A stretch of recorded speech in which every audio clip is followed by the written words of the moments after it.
As the years in Naples rolled on, I settled into a rhythm that felt like the life I was always meant to have, simple, rich, and entirely my own. Mornings started the same way every day. I'd wake around 6:30, before the sun was fully up, make a pot of coffee, strong, with a little cream, just how Richard taught me. Take my mug out to the lanai and sit in my favorite wicker chair with the blue cushions. Watch the lake behind my villa come alive, egrets fishing in the shallows, turtles sliding off logs, sometimes a manatee gliding slowly through. I'd sip my coffee and say a quiet prayer of thanks, for the day, for my health, for the peace that finally felt permanent. Then I'd do my gentle stretches, doctor's orders for the arthritis, and take a slow walk around the neighborhood. The streets here are lined with royal palms and colorful bougainvillea. Everyone waves, "Morning, Barb." Even if they don't know my name, it's that kind of place. By 8 I'd be back, shower, dress in something comfortable, linen pants and a bright top, maybe a sun hat if I was going out. Breakfast was usually yogurt with fresh fruit from the farmer's market on Saturdays, or oatmeal with pecans. I'd read the newspaper, the real paper one, delivered to my door, or a chapter from whatever book I was in the middle of.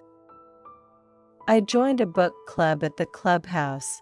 We read everything: mysteries, romances, historical novels, memoirs. 12 women, all around my age. We'd meet once a month, eat too many snacks, argue about the ending, share stories from our own lives the book reminded us of. One month we read a memoir about a woman who left an abusive marriage in her 60s.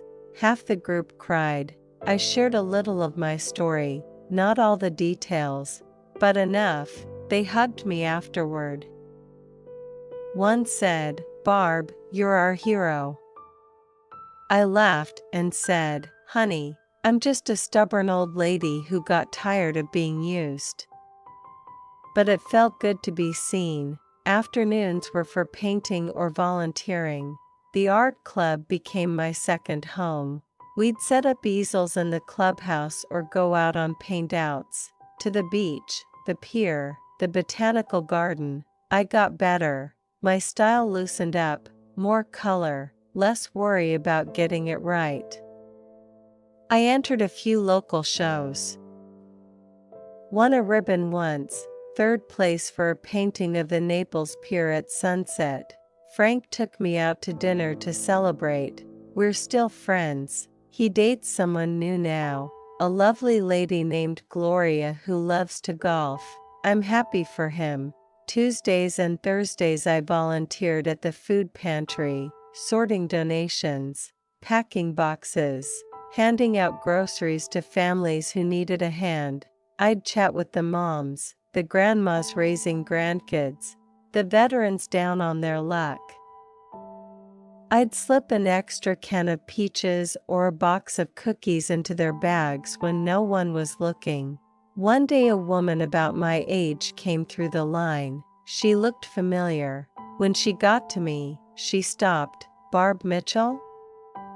she asked. I looked closer. It was Courtney's aunt, her mother's sister. I hadn't seen her since the wedding photos. We stared at each other. Then she said quietly, "I heard what happened. With the court and all." I nodded. She looked down. "I'm sorry," she said, "for my niece's part in it." She was wrong. I handed her a bag of groceries. "Thank you," I said. "I hope she's okay." She nodded and moved on. That was the closest I ever came to news about them. I didn't ask for more. Wednesdays were coffee with Evelyn. We'd meet at the same cafe every week, order the same thing, iced coffee for her, hot with cream for me. and we'd split a blueberry muffin. We talked about everything. Her garden, my latest painting, our creaky knees, the news, our husbands. One day she asked, "Do you ever regret it? Cutting Tyler off completely?" I thought for a long time. "No," I said finally. "I regret that it had to come to that. I regret the boy he used to be is gone, but I don't regret protecting myself. I don't regret choosing peace." She nodded. "That's wisdom, Barb." Another year passed. I turned 85. My friends threw a big party at the clubhouse. Hawaiian theme, leis, tropical punch, ukulele music. Evelyn made a cake with 85 and fabulous and pink icing. I danced with Frank, with the ladies, even with the maintenance man who crashed the party. I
We stayed in bed and breakfasts run by kind older couples who fed us soda bread and told stories. One night in a tiny village pub, a fiddler played Danny Boy, and I cried quietly into my tea, not sad tears, just full tears, full of life, full of gratitude, full of Richard, who always wanted to see Ireland. I whispered to the music, "We made it, darlin'." In our way. When I got home, I painted the cliffs of Maher from memory, wild Atlantic waves crashing against black rock, sky heavy with clouds but breaking open with light. It's my favorite painting yet, hangs over my sofa. People always comment on it. I tell them the story, not the sad parts, just the beautiful ones. The volunteer work continued. The financial literacy classes grew. We moved them to the library because the senior center room got too small. 30, 40 people sometimes, mostly women, mostly my age or older. They'd bring notebooks, take furious notes, ask questions with trembling voices. How do I say no without feeling guilty? What if they get angry? What if I end up alone?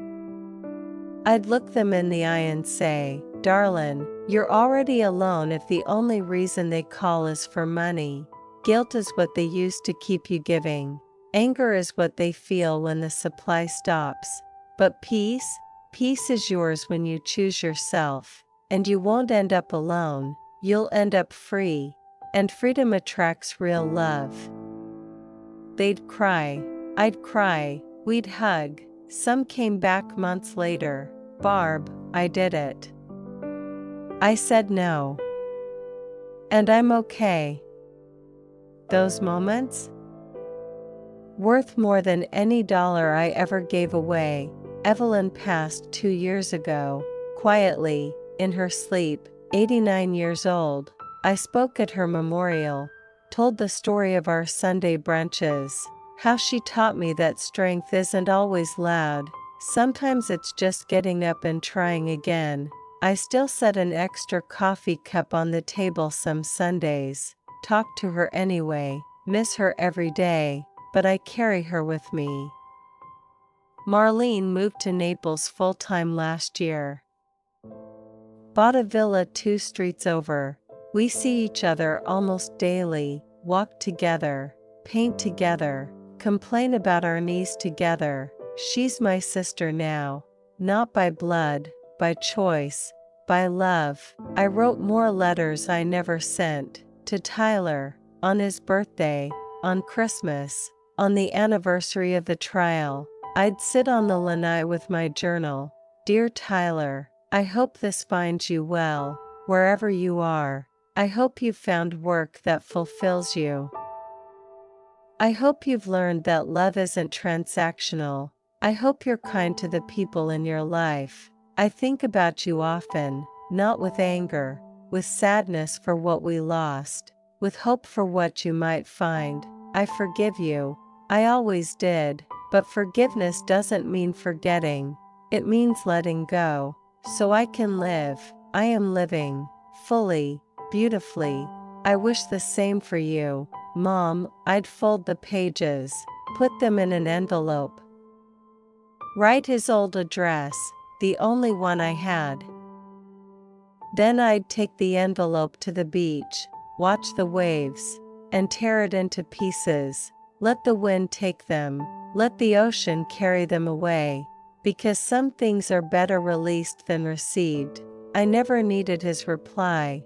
I needed my peace, and I have it. I turned 89 last month.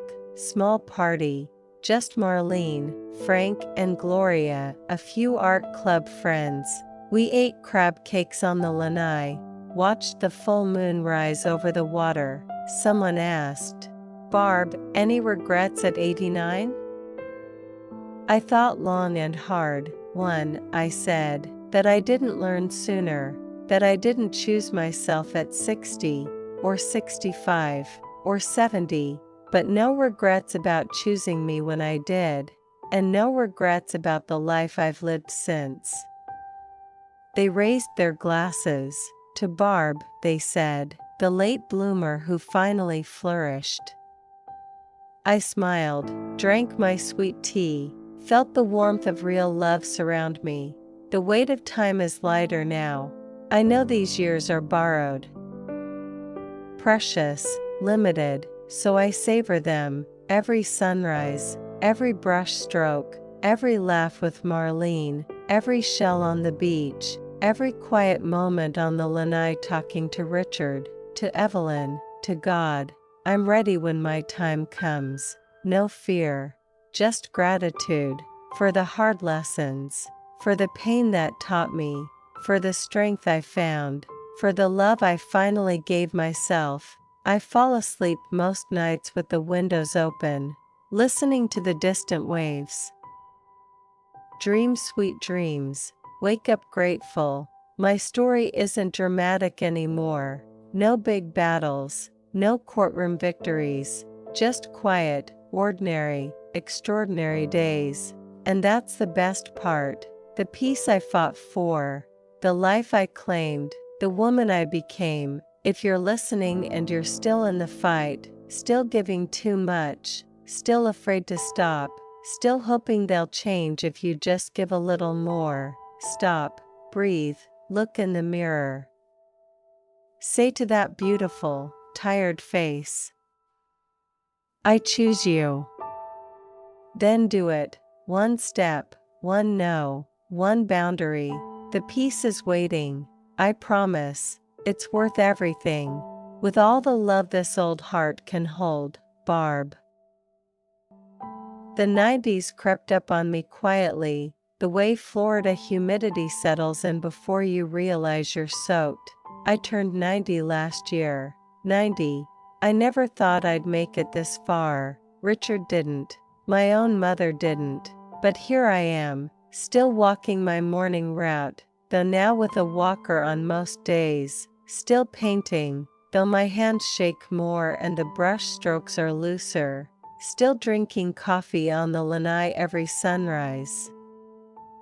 Still grateful, the body slows, that's the truth of it. Arthritis in every joint now, hearing not as sharp, eyes need thicker glasses. A little heart flutter here and there that the doctor watches. But the mind, clear, the spirit, stronger than ever. I had a bigger health scare when I was 91, fell in the shower, silly slip on the mat, broke my hip, hospital, surgery, rehab, 6 weeks in a skilled nursing facility. It was hard, lonely at times, painful, but my friends were there every day. Marlene practically moved in. Frank brought books and gossip. The art club sent cards and little paintings. Sarah flew down from her retirement in North Carolina. I got through it, came home with a new appreciation for my independence, and for the help I finally learned to accept without guilt. I use a walker now, have a part-time aide who comes 3 mornings a week to help with heavier chores. But I still cook my own supper, still tend my container garden on the lanai, tomatoes, herbs, a few flowers, still paint. The fall changed my style again, bigger canvases, bolder colors, less detail, more feeling. One painting, just swirling blues and golds of a stormy Gulf sunset, won Best in Show at the Community Art Fair. I laughed when they announced it, an old lady with a walker hobbling up to accept a ribbon. But I felt proud. The legacy thoughts started coming more often as 92 approached. What would I leave behind? Not money. Most of mine now goes to the charities I love, elder abuse prevention, women's shelters, art programs for seniors. But something else, my journals, 6 of them now, filled with letters to my younger self, letters to Richard, letters to women I've never met but feel I know, I talked to Sarah about publishing them. She connected me with a small press that does memoirs and self-help for older women. We're working on it slowly. Title ideas float around. Late bloom, letters from a woman who chose herself at 75, or The Price of Peace, one woman's journey from giving everything to keeping her soul. We'll see. It's not about fame, it's about hope, about leaving a trail for the women coming behind me. The ones still trapped in the giving cycle. Still believing love means sacrifice without reciprocation. Still afraid to say no. If my words help one of them find her voice, her strength, her peace, then my story has meaning beyond my own life. Marlene and I talk about death now. Not morbidly, just practically.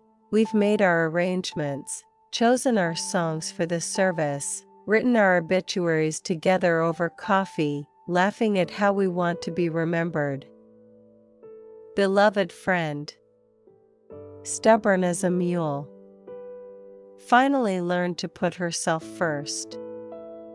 We've promised each other, whoever goes first, the other will make sure the service is a celebration. No black dresses, bright colors, good food, laughter. I updated my will again last year. Everything that's left, the villa, the investments, the paintings, split between the charities and a scholarship fund I set up for women over 60 going back to school or starting businesses. Nothing for Tyler, not out of spite, out of clarity. He made his choices, I made mine, and blood doesn't entitle anyone to inheritance earned through abuse. Sarah agreed completely. It's your money, Barb. Your life. Your legacy. I sleep better knowing no one can ever try what he tried again. One afternoon last spring, when I was 92, something unexpected happened. I was sitting on the lanai painting, a simple study of a hibiscus bloom, when the mail carrier stopped longer than usual.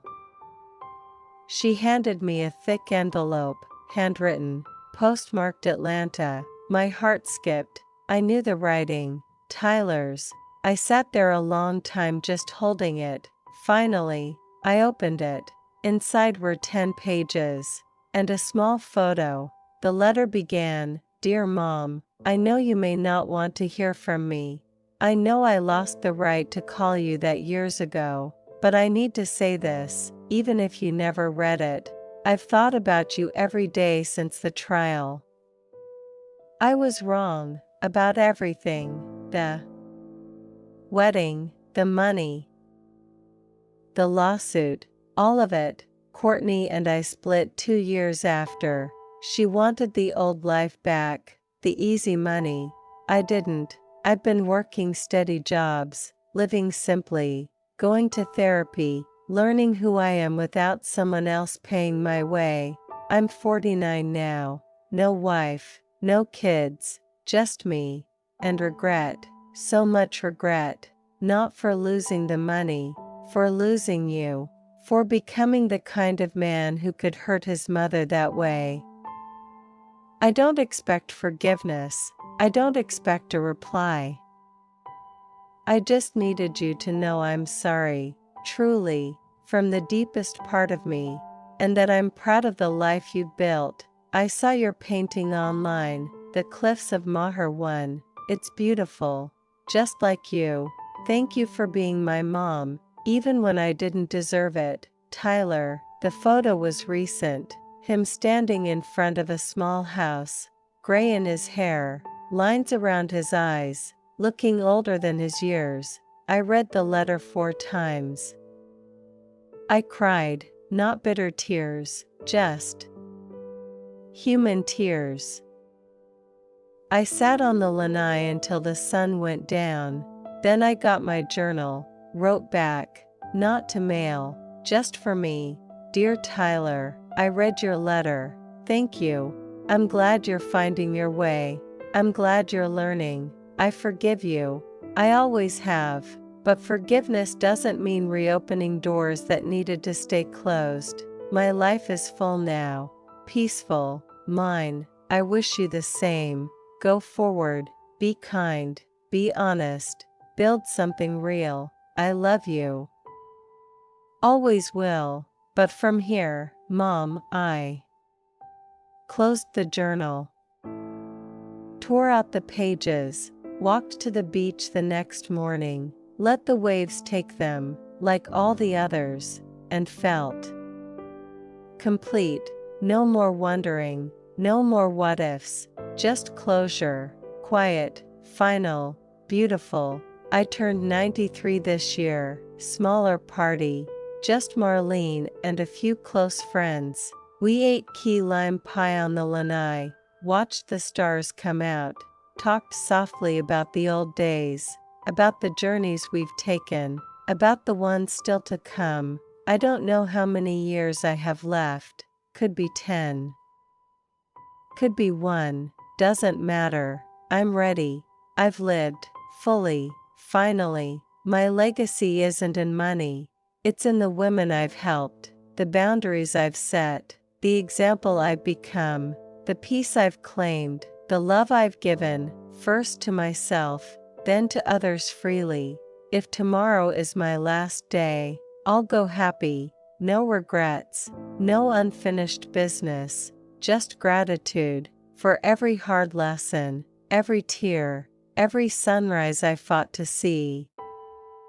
This is Barbara Jean Mitchell, signing off from Milanai in Naples, with a heart full of peace and love for you, for me, for all of us who finally learned to bloom late. Thank you for walking this journey with me, wherever you are in yours. Keep going, you're worth it. All my love, Barb. The days have grown softer now, like the edges of an old photograph that has been handled too many times, the sharpness giving way to something gentler, more forgiving. I am 94 years old as I sit here on my lanai this evening, the sun dipping low over the gulf, painting the sky in layers of rose and lavender and gold, the kind of sunset that makes you believe in miracles even when you've seen thousands of them before. The air is warm and thick with the scent of night-blooming jasmine from the pot beside my chair, and the distant sound of waves rolling onto the shore is a constant, comforting rhythm, like a heartbeat that belongs to the world itself. My hands rest in my lap, spotted and veined and trembling just a little, but they are still my hands, the ones that held Richards when we said our vows all those decades ago, the ones that rocked Tyler when he was a feverish baby, the ones that wrote check after check for years thinking I was buying love, the ones that finally learned to hold a paintbrush again and create something beautiful just for me. These hands have done a lot of living, a lot of giving, a lot of letting go, and now they mostly rest, but when they move with purpose. I don't walk the full neighborhood loop anymore. My legs aren't strong enough for that. Instead, my aide, Sweet Maria, who comes 4 days a week now, pushes me in a wheelchair down to the little dock at the end of the street where I can watch the manatees graze on seagrass or the dolphins play in the late afternoon light. We sit there for an hour sometimes, talking about her grandchildren or the new recipe she tried, or sometimes just sitting in silence, listening to the water lap against the pilings. Those quiet moments are some of my favorites now. I used to think silence meant loneliness. Now I know it can mean peace.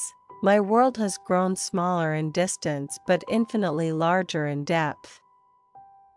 The villa, the lanai, the view of the lake, the short roll to the dock, the clubhouse where the art group still meets every Tuesday, these are enough.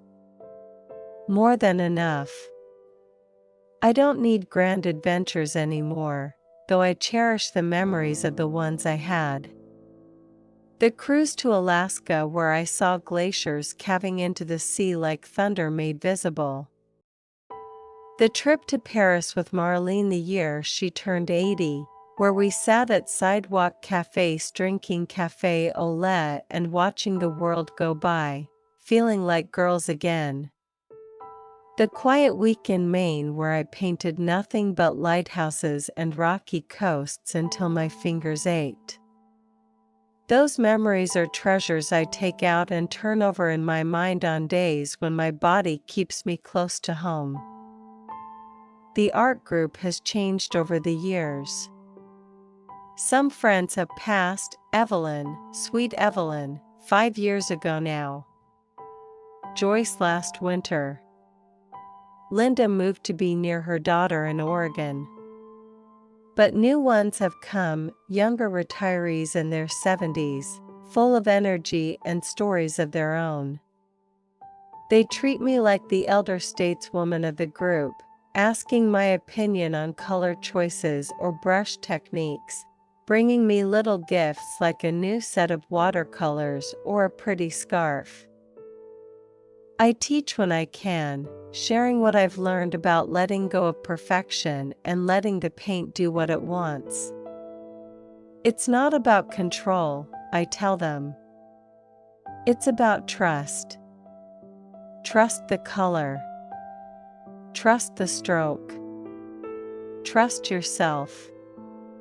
They laugh and say I should write a book of barbisms. Maybe I will, if the energy holds. My book did come out, by the way, the one compiled from my journals. Sarah and the small press made it happen 2 years ago. It's called Bloom Where You're Planted, Letters to My Younger Self from a Woman Who Learned Late. Nothing fancy. No bestseller lists. But it sold a few thousand copies, mostly to women's groups and senior centers. I get letters, real handwritten letters, from women all over the country. Your story gave me the courage to say no to my daughter after 20 years of paying her bills. I left my financially abusive son's hold because of you. I'm 78 and starting painting classes because you showed me it's never too late. Those letters are my greatest treasure. I keep them in a special box by my bed and read them when I need reminding that my pain had purpose. Health comes and goes now in waves. The heart flutter turned into full atrial fibrillation a few years back. Pacemaker at 91. Blood thinners. Regular checkups. The hip replacement from the fall held up well, but the other hip aches constantly now. Cataract surgery gave me clear sight again. What a gift to see the colors vividly one more time. Hearing aids help, though I still miss some words in group conversations and just smile and nod. Memory for recent things isn't what it was. I repeat stories sometimes, forget where I put my glasses, but the old memories? The important ones? Crystal clear. Richard's laugh. Tyler's little hand in mine on his first day of school. The smell of Georgia clay after rain. The taste of key lime pie on my 90th birthday. Those are etched deep. I don't fear death. I've made my peace with it. I talk to Richard about it sometimes, out loud on the lanai when no one's around. I'm coming, darlin'. Not rushing. But when it's time, I'll be ready. Save me a spot with a good view. I talk to God too. Thank Him every night for the extra years, for the lessons, for the love, for the strength to rebuild when everything fell apart. I've planned everything. Cremation, ashes scattered in the Gulf at sunset, Marlene and whoever's left will take care of it. A celebration of life at the clubhouse. Bright clothes only, my paintings on display. Good food, music, big band for Richard, some country for me. Maybe a little Irish fiddle for that trip we loved remembering. Readings from my book. No tears allowed, only laughter and stories. I've written letters for Marlene to read if I go suddenly, one to my friends, one to the women my book reached, one to the younger me I spent so many years trying to save, and one, the hardest one, to Tyler, wherever he is. I keep it sealed in my important papers drawer, in case. It says everything I never got to say in person. Forgiveness, love, pride in whatever good he's found, release. I don't know if he'll ever read it. But it's written, and that's enough. The days are slow now, beautifully slow. Maria helps me bathe and dress in the mornings, makes sure I eat a good breakfast. Then I sit on the lanai with my coffee and my journal, though I write less now. My hand tires quickly.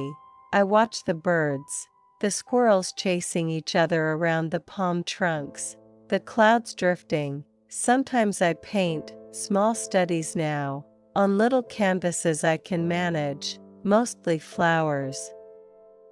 Sunsets, the Gulf in different moods.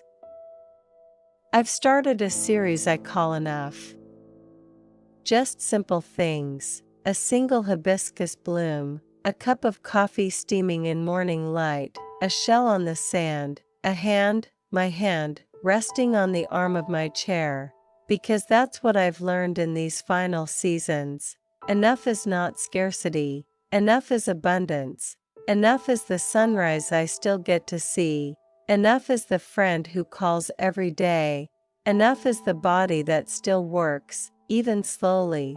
Enough is the heart that still loves, even quietly. Enough is me, just as I am, old, worn, wise, free. I fall asleep most nights with the windows open, the ceiling fan turning lazily, the distant sound of waves lulling me like a lullaby Richard used to sing when Tyler was small. I dream good dreams now, of Richard waiting with open arms, of Tyler as a little boy running through fields of daisies, of painting with colors that don't exist on earth, of flying over the gulf at sunset, light as a bird. I wake up smiling, ready for whatever the day brings. Even if it's my last, because I've lived, I've loved, I've learned, I've bloomed, late, yes, but fully, beautifully, completely. This is Barbara Jean Mitchell, 94 years old, sitting on my lanai in Naples, Florida, watching the stars come out one by one, whispering thank you to the night, to life, to love, to me. If you're listening, wherever you are in your own story, young or old, just starting or near the end, remember this. You are enough. Right now, as you are, your worth isn't in what you give away, it's in who you are. Protect it, cherish it, live it, bloom where you're planted, even if it's late, especially if it's late. With all the love this old heart still holds, Barb. The calendar says December 29th, 2025, but time has long since stopped feeling linear to me. It feels more like a gentle tide now, coming in and out, carrying memories like seashells, depositing them at my feet when I least expect it, then pulling them back out to sea. I am 95 years old today, or yesterday, depending on how the clock counts these quiet hours. The number feels strange on my tongue, like a foreign language I never learned to speak until it was too late to practice. 95. I sit here on my lanai in the late afternoon light of this December day. The Gulf breeze soft and carrying the faint scent of salt and pine from the distant Christmas trees someone is burning in a neighbor's yard. My walker rests against the railing. A quilt, one Marlene made for me years ago, stitched with scraps of fabric from our old dresses, is draped over my lap. A cup of chamomile tea steams beside me, the same mug Richard used to use when we'd sit on our back porch in Atlanta and watch the fireflies. The sun is beginning its slow descent, turning the water into molten gold. The kind of sunset that makes you believe the world was painted just for this moment. I don't know how many more I will see. The doctor says my heart is tired. The lungs are a little weaker. The body is simply wearing out, as bodies do when they've carried a soul for nearly a century. I'm not afraid. I've had time to say goodbye to the things that mattered, to the pain, to the guilt, to the version of myself who believed she had to earn love by emptying herself.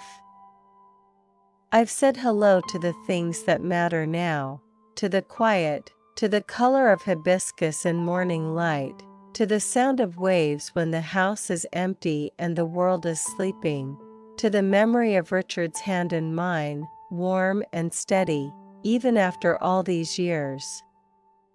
I've said thank you to the friends who stayed, Marlene, who still calls every Sunday morning even though her own health isn't what it used to be, Frank and Gloria, who bring me lemon bars once a month. The women from the art club who still drop by with new brushes or just to sit and talk, Maria, who has become more family than helper, who prays with me when the nights feel long. I've said thank you to the pain, too, because without it, I might never have learned the most important lesson of all.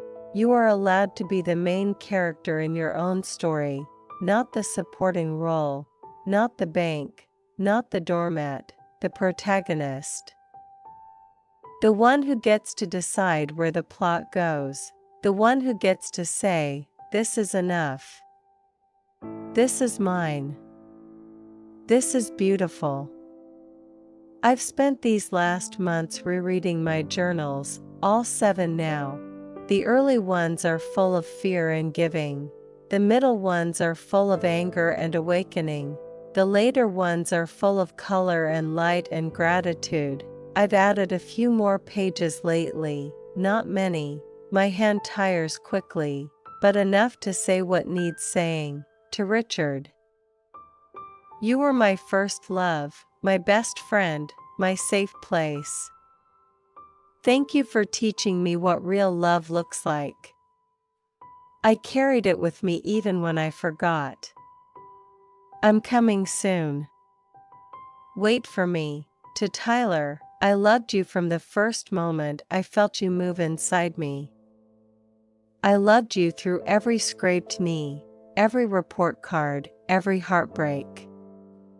I loved you when you broke my heart too. I still love you. Not with the love that pays bills. With the love that prays for your peace from afar. I hope you found your way. I hope you're happy. I hope you understand now that love isn't a debt. It's a gift. Be kind to yourself. Be kind to others. That's all I ask. To the women who read my book, who wrote me letters, who are still fighting their own battles, you are not alone. You never were. Your worth is not in what you give. It is in who you are, right now, as you breathe, as you read these words. Say no when your heart says no. Choose yourself when the world says you shouldn't. Bloom late if you must. Bloom anyway. The garden is waiting.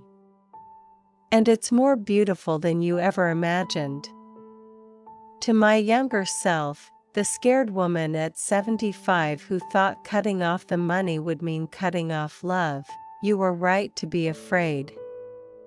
And you were right to do it anyway. The love you thought you'd lose was never love.